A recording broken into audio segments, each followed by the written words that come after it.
इंसानियत भी शर्मा गई। ये बच्ची 19 साल स्कूल जाती है पढ़ने के लिए, लेकिन वहाँ पे दरिंदा यानी कि रूहानी बाप यानी कि प्रिंसिपल, हम बोलते हैं उस्ताद को रूहानी बाप, लेकिन उस रूहानी बाप ने इतनी दरिंदगी का मुजाहरा किया कि एक माजूर बच्ची को उसने ज्यादती का निशाना बना डाला। मैं गई हूँ बुक लेके, मुझे नहीं पता कि शैतान के दिल में क्या है और क्या नहीं। इसने उठ के पीछे से कुंडी लगाई है और मेरा हाथ पीछे बांधा है। तो फिर मैंने कहा सर आप ये क्या कर रहे हैं, पिस्तौल दिखा के कहा अगर आपने, अच्छा, पिस्टल भी थी उसके पास? जी थी। तो उसने कहा अगर आपने आवाज़ निकाली या शोर मचाया तो यहीं मार दूंगा जान से तुम्हें। तो मैं डर के चुप हो गई। तो उसने मेरा मुंह भी फिर बांधा और फिर ये इस तरह उसने मेरे साथ, मुंह भी आपका कपड़े से बांधा? जी। अच्छा। तो उसने मेरे साथ ये ज्यादती की है। फिर उसके बाद बेटी बेटी बोलकर वो जाहिल इस बेटी के ऊपर चढ़ता रहा और इस बेटी को अपनी दर्दगी का निशाना बनाता रहा। दोस्तों, कैसे पाकिस्तान के अंदर एक टीचर, एक मदरसा छापी टीचर ने अपनी स्टूडेंट को, 15-16 साल की लड़की को, मासूम सी बच्ची को बहला फुसला करके उसके साथ गलत घिनौने काम करता रहा। लड़की अपना इंटरव्यू दे रही है, लड़की ने क्या क्या बताया सच्चाई, पाकिस्तान की सच्चाई, चलिए देखते हैं। कि आप स्कूल गई, जी गई थी। फिर वहाँ पे क्या हुआ, किस तरह से उसने इस तरह दरिंदगी की आपके साथ?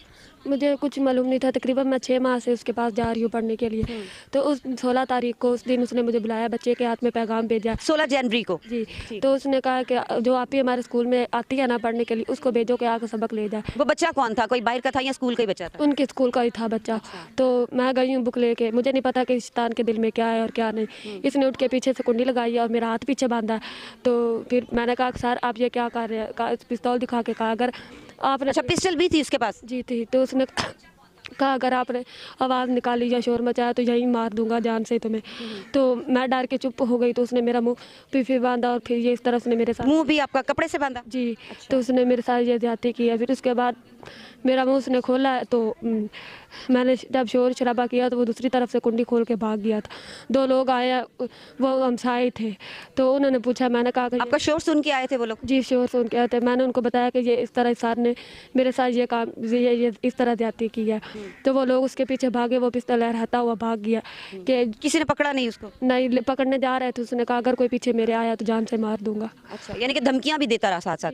देता रहा। तो फिर उसके बाद मैं खुद ही घर आई हूँ, अपनी मम्मा पापा लोगों को आके बताया। तो मम्मा ने, आप खुद घर आई, कोई आपको छोड़ने नहीं आया वहाँ पे? नहीं, मैं खुद ही आई थी घर। अच्छा। तो फिर मम्मा ने 15 पे कॉल की, ये 12 बजे का टाइम वाक़या है और पुलिस, सुबह 12 बजे? जी। तो ये पुलिस 3 बजे आई है। इतनी लेट क्यों पुलिस आई है? ये पता नहीं, मम्मा तो कॉल बार बार करती रही थी, लेकिन वो अपनी मर्जी से ही आए। जब आए तो उधर गए उनके घर, उनके वो भाग गया था, नहीं था, उनके घर वाले भाग गए थे, सब भाग गए थे। तो उसके बाद फिर पुलिस जब आई तो हम गए थाने, उधर जाके उस पर पर्चा वगैरह करवाया।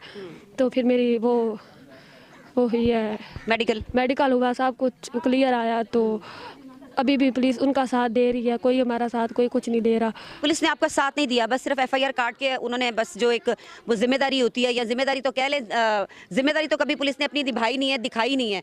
सिर्फ एक खानापुरी थी कि जी एफआईआर करनी थी और बात खत्म। उसके बाद इनको अभी तक इंसाफ नहीं मिला। 16 जनवरी का वाकया नाज़रीन, और आज जो है आज 16 जनवरी का वाकया है और आज 21 तारीख है और ये लोग दर बदर फिर रहे हैं। इनके वालिद साहब बुजुर्ग हैं, एक ट्रक ड्राइवर है, और इसके बावजूद वो पता नहीं कहाँ कहाँ जा रहे हैं इंसाफ के लिए, लेकिन इनको अभी तक इंसाफ नहीं मिल रहा। अच्छा, वो मुझे ये बताइए, आपके मुलजिम पकड़ा गया अभी? नहीं, अभी नहीं पकड़ा गया। मुलजिम नहीं पकड़ा गया? नहीं पकड़ा गया, भागा हुआ है अभी भी? भागा हुआ है। लेकिन अच्छा, पुलिस उसको तलाश करने में मदद नहीं कर रही है, या मतलब वो पुलिस उसको ढूंढ नहीं रही है? नहीं, अभी कुछ भी नहीं कर रही है। 1-2 दफ़ा आए, उनकी औरतें उठा गए, वो नंबरदार जो हमारे पिंड का है वो गया, उसको उधर उनको ले आया, और उसके बाद कोई कुछ नहीं कर रहा। कोई नंबरदार की अपनी बहन बेटियां नहीं है बेटे?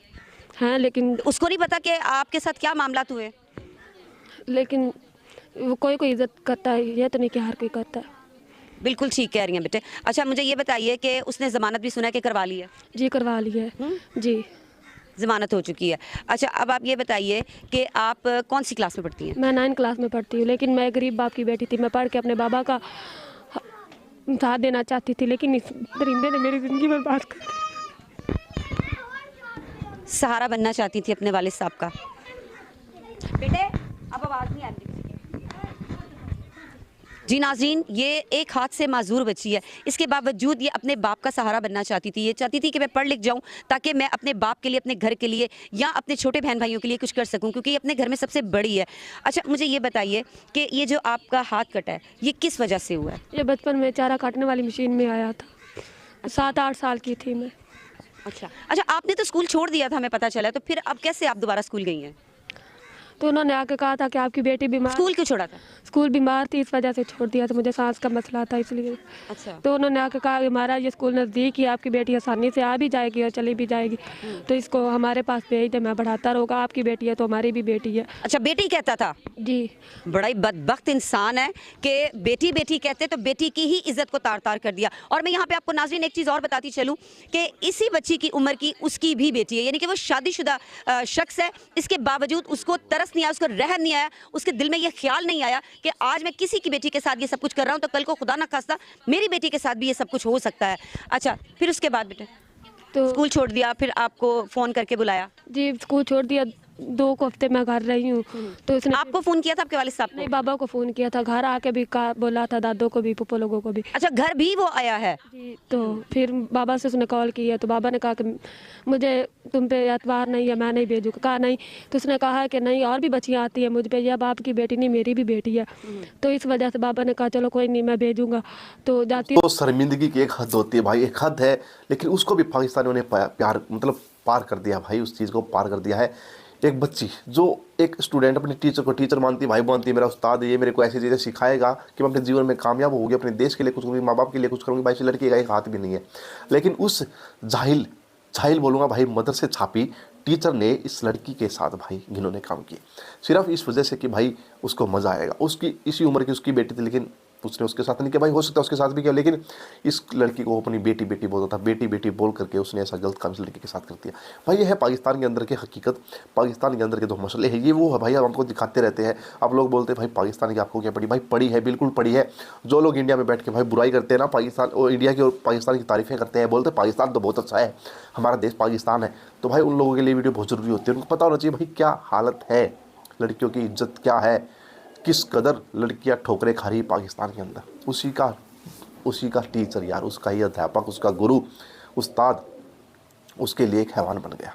वो लड़की पढ़ने की नहीं सोचेगी भाई, और भी बच्चों को बताएगी, लड़कियों को बताएगी, लड़कियां पढ़ने की नहीं सोचेंगी। ये है भाई पाकिस्तान की बेरोज़गारी और ऐसी भूखमरी, ऐसी घटिया हालत का रहा। दोस्तों आपकी क्या राय है भाई इस मैटर के ऊपर, आप क्या क्या बोलना चाहोगे भाई, इस टीचर ने इस लड़के के साथ ऐसा किया, और इस्लामिक देश के अंदर इस्लामिक लड़की, इस्लामिक टीचर था, फिर भी भाई क्यों हो रहा है? प्लीज़ कमेंट करके बताइएगा। मिलेंगे आपसे नेक्स्ट पार्ट में, तब तक के लिए बाय बाय, जय हिंद, जय श्री राम।